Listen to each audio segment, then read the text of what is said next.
Coverage of local high school basketball on WCIA 3 is sponsored by Loman Ray Insurance Group and Illinois State University.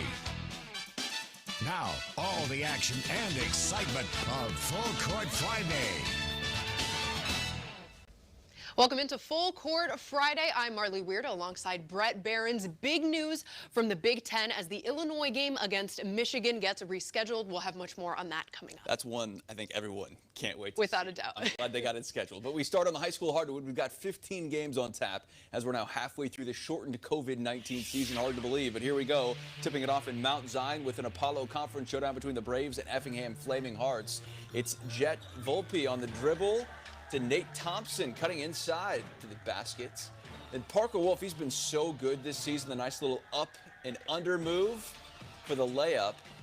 Carson Cuddy here with the jumper for Effingham, and more Parker Wolf again working inside. He is so good around the rim. 69-46 Hearts with a nice win. A nice win indeed. We stay in the Apollo for Muhammad Seymour at Lincoln. Elijah Warren passes to Zacchaeus Carr for a 2-point shot. Nothing but net on that one. But the Railers respond. Dylan Singleton passes to Elijah Police for a 2-point layup, and they keep it going. Brody Whiteman back to Police for a 3-pointer. Off the backboard, 60-55. Muhammad Seymour gets the dub on the road. A nice win for them as well. Illini Prairie Play has rivals St. Joseph Ogden and Unity matching up in Tolono. Rockets were down in the third quarter, but making a move, junior Blake Kimball with the strong take to the 10-1. He scored a game-high 22 points. Then Brady Porter hits a couple of mid-range jumpers. We had a ball game. Once double-digit lead down to just 5. Spartans fighting back, hanging tough. Evan Ingram first. He had 12 on the night. Then Ty Pence, the crafty Euro step up and under layup. The 6'6" sophomore has big things ahead for him. He puts up a game-high 20, 58-51. St. Joe. And more from the IPC. Monticello makes the trip to Rantoul in the second. It's a deep three from Jackson Freeman to try and take back the lead. The Sages respond with a quick pass there to Dylan Ginelick. To Connor Landreth for the bucket. Then a big play here from Colin Wilkerson. Gets the steal and the layup. It'll be 43-41 Sages. Our final IPC stop in Chillicothe. Hello. St. Thomas More makes the long trip to Illinois Valley Central. Good defensive play here by Avery Hughes with the big-time rejection in the paint. Later, Hughes doing it in transition on the offensive end. The lefty finish of the nice pass from Patrick Kornstrom. Hughes with a nice assist as well. Doing it all as outlet pass leads to a Dawson McGreeny bucket. Not enough, though. IVC defends home court 54-44. Danville had a shot to make some noise this season had there been a state tournament. Unfortunately, we won't see it here due to COVID-19 in the state. The Vikings have several weapons, including Cal State Fullerton commit Tevin Smith and Nathaniel Hoskins, who scored his 1,000th career point last week. WCIA 3's Andy Olson joins us now live in studio. And this game tonight, a rivalry of sorts between Danville and Urbana. Yeah, I mean, the Danville Vikings only faltered once this season. This isn't their last home game of the year, but it was senior night in Danville. Let's head there, where senior Nate Hoskins is showing out. He grabs the steal, fights his way to the rim. Hoskins gets two there. He had a game-high 24. Danville Vikings. Then Urbana did what they wanted early, but the Vikings defense shored up. Young nails the mid-range jumper here in the third quarter. But on senior night, it was all about the seniors here. Hoskins lobs it to Tevin Smith, who throws it down with authority. 76-56. The Vikings a winner. I told them it's that time to start impacting, especially like we got a group, a lot of younger guys under us. Leave your mark by making them better and doing what you're supposed to do. And those guys are as good as it comes. Great students, great off the floor. I mean, they're real implement and role models. That capped it off right there. We've been doing that for years. The dunk just said it for itself. It was the shoes. It was the shoes. Tevo Bucket says it's the shoes. He told me it's tradition in Danville for seniors to wear Jordans on senior night. Definitely a cool tradition, but Marley, I think it's more than a pair of shoes to fly like he did. Without a doubt, Andy, but those were pretty nice. We'll keep it going here with the Big 12 with Peoria, Notre Dame at Centennial. Jack Young, he is coming out hot to start with 6 straight points. There's a tough 2 for him, and they keep it going as Amarion Parker finds him down low. He gets another bucket, and we'll see some Khalil Terry action later on. He picks up the and one. It'll be 58-49. The Irish come back to win. And we're halfway through with so much more to come. Illinois volleyball back in action tonight for the first time in nearly 2 weeks. We have highlights of their match with Ohio State. But first, 8 more high school basketball games, including Tuscola, as the Warriors look to stay perfect.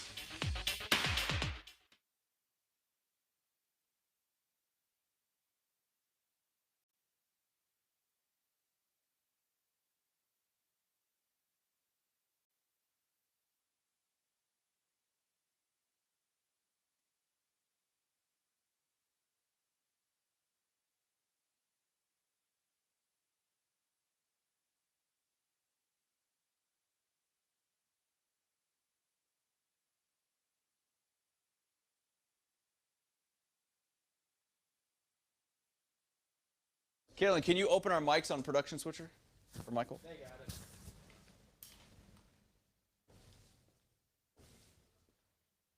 All right, everybody. Hope you're doing well on Facebook Live. Thanks for tuning in. You know, I was thinking about this, Marley. There's only 6 weeks of high school basketball. Ooh, Our desk and is we're moving to desk. And this is week 3 of Full Court Friday. So, like, it's so weird because usually we do this for what, 9, 10? Oh, more than that. Weeks? Basketball is 10, 11, 12 weeks sometimes. Yeah. Easy. And what's crazier is we're going to go, because usually we have Friday football fever. Yeah. We get like a month to rest and then Full Court Friday, but now it's straight from one into the other. Which is fun, but it's just a little crazy. And then, Yeah. you know, you've got high school football practice starting March 3rd. Basketball is still going to be going on. Yeah. I was talking to Stan Rickey tonight out at Tuscola. I mean, they're going to have to be practicing in the gym a lot of times. It's going to be nuts. These kids haven't tackled, you know, in more than a year. Yeah, way longer than a year. Yeah. Because, like, a lot of these kids, especially if you didn't make the playoffs, like, think your last time in a football game for some of these kids would have been October of 2019. And that's a lot on your body, too. But my thoughts and prayers go out to EIU, who's starting in a couple weeks. Right? In February. I'm like, this Sunday, the game got postponed. Couldn't even pull February it off down in football. Tennessee. Crazy. I'm gonna have to get some snow pants to get ready for. Well, there's cold days in March. I mean, it snows every year. It snows in March, at least a little bit. There's gonna be some cold days. But hey, the kids are playing. I know. We'd rather have it this way than the other way around. So. And while I'm disappointed there's no state tournament or anything else, it's like, hey, they're playing. You know, and that makes me so happy for the kids that they're getting this opportunity. Because there's zero chance I thought we'd be standing here right now, you know, with everything.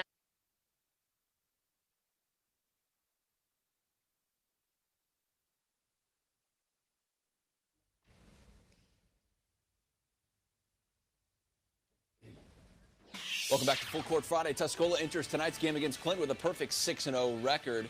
And Jalen Quinn, he's pretty good.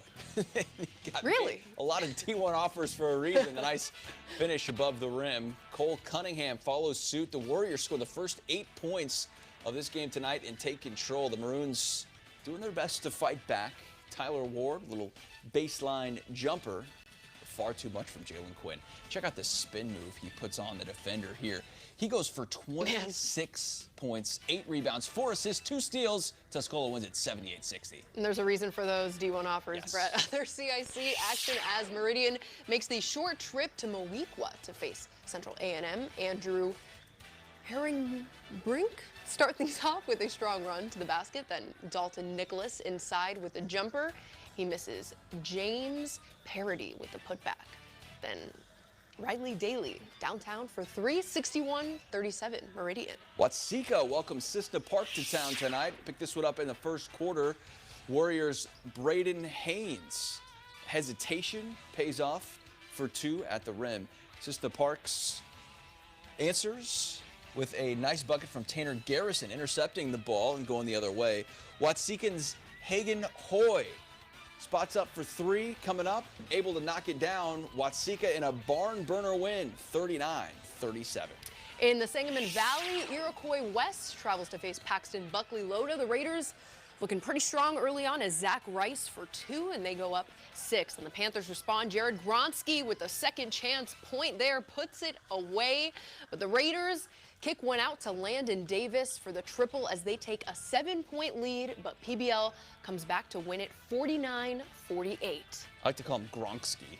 Oh, I like that. BBC showdown in Hoofston between the Corn Jerkers and Milford Bearcats late in the game. Fourth quarter, Luke McCade gets the ball from the Jerkers, runs it down, misses it, gets another shot. 52-25 at that point. Jerkers Owen Roots gets an easy 2. Milford far too strong. Andrew White ends the game. Look at that. The prayer, and he wants it, and he gets it. Wow. 58-27. Bearcats, a big winner. Love the ending. Also in the Vermilion Valley, Chrisman and Schlarman in Danville. The Hilltoppers missing 3 starters, but Josh Wright shows the range with the jumper in the lane. Only 2 points separated them at half, and Nick Eddy makes the layup on the nice pass. Then freshman Owen Jones, he drives into the lane, fouled and won. Pretty play. 66-55, Hilltoppers pull away a winner. All right, over in Springfield, Sacred Heart Griffin ranked #1 in the Class 2A AP rankings poll this week. Here is Scheichel Green hitting a floater in the lane for the Panthers. Mike Utinsky finishes off in the paint for the no-look pass. Then Zarius Jenkins scores an and one. SHG all over this one tonight, though. Zach Hawkinson in the paint, 67-57. Cyclones win it by 10. And our last high school stop takes us to Southeast, where the Spartans host MacArthur. James Dent scores off the backboard for Southeast, and then it's Makai Allison with the reverse layup. Nice.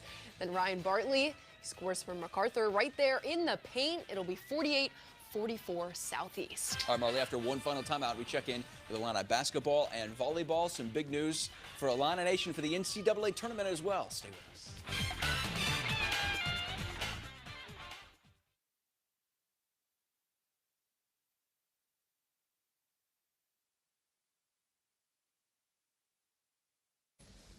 Thank you. All right, Marley, so they released the Illinois basketball Michigan reschedule date at 6:15. So we didn't get it in the early show, unfortunately. You were probably I didn't already check it. I was already out here at 6:15. I go back to my desk after the show, and there's the Illinois-Michigan news. Yeah. I had predicted it right. I thought it was going to be March 2nd. Not trying to pat myself on the back. It's just like, that was the only day that it was like going to work because Michigan had an off day that day. Yep. The interesting thing to me was they moved the Nebraska game, which I thought was going to be March 4th. Because remember, they had originally scheduled it for March 2nd to March 4th. That's the game in Champaign. They moved that up to next Thursday. So now Illinois is playing tomorrow in Minnesota. I'm making that trip. Leaving at 5 a.m. Anybody wants to hop on board the Channel 3 chopper? That's not true. You don't have that. The Learjet. Also don't have that. So they're playing tomorrow at Minnesota, Tuesday at Michigan State, Thursday at home against Nebraska, and that's senior night. Wow. It doesn't feel like we're there 6 yet. days is senior night for Illinois basketball against Nebraska here. Right. In a game that was far too close. The way I see Friday. it right now, though, is like this is NCAA tournament prep. Because they're going to be facing, Michigan State and Michigan, they haven't faced yet. So when they go to the NCAA tournament, they're going to be facing teams that they haven't scouted against all year. So getting a couple games like that in a row and just trying to string together a couple wins, I think will prepare them nicely. It's going to be a crazy stretch here. So at Minnesota, at Michigan State. Okay. Sorry, I thought we were on there. Our ear went silent. Home against Northwestern, at Wisconsin, at Michigan, at Ohio State. There's a lot of time on the bus, on the plane. Whoa. Their last week will be, I guess, the last 3 games. At Wisconsin, at Michigan, at Ohio State. Those are their last 3 games. Those are pretty good. I think Wisconsin's a little overrated at this point. They were number 4 in the country. Isn't that crazy? Yeah, now they're dropped down to 20. They're not going to be ranked, I don't think, this week. It's going to be close. Yeah, what are they now, though? 20 something? Like 21 or something like that. Yeah, that's what I thought. They're in the 20s. Man. Maybe 19. Well, I think a lot of people thought Illinois would go in that direction. Welcome back to Full Court Friday. Illinois basketball will play Michigan after all. It's great news for all of us that wanted to see the game, me included. The Big Ten announced tonight the Illini will travel to Ann Arbor to play the Wolverines March 2nd at 6 o'clock. The Nebraska game that was also postponed now next Thursday in Champaign. And meanwhile, the NCAA announced today that fans will be able to watch the NCAA tournament in person. Up to 25% capacity will be allowed at all venues for all rounds, including the Final Four. The tournament is in Indianapolis and surrounding areas this year, with games at 6 different locations around the state. The thought of having family and friends is a welcome sight for the Illini. It'll be good to see people back in the stands. You know, playing with our fans all year was kind of wishy-washy, but I mean, we just have to deal with it. I'm happy for our fans because they deserve the opportunity to see this basketball team, and that's it's great for the NCAA. It's great for all of college basketball to have fans back if it's safe. Illinois at Minnesota tomorrow. It's a national telecast on Fox at 2:30. I'll be making the trip, and you can watch the Eurolina Nation pregame show at 1:30 live from Minneapolis. Join me and Derek Piper on our digital channels to watch that. Marley? Meanwhile, Illinois volleyball back on the court tonight after nearly a 2-week break. Ohio State in town at Huff Hall. Illinois will tie it up early with back-to-back kills from Kennedy Collins. No stopping her today, but sloppy defense puts the Illini behind. Oh, you can't do that. The overpass. Buckeyes take advantage, but the Illini respond with a double block from Riley Hinton and Megan Cooney. Put a roof on it. The Illini lose the first set, but bounce back in the second. They end up losing the match 3-1. They're back in action tomorrow. I'll be in Minnesota. Marley will be here with the pregame show. If you can join us there, then highlights at 6 and 10. Thanks so much for watching. Have a great night.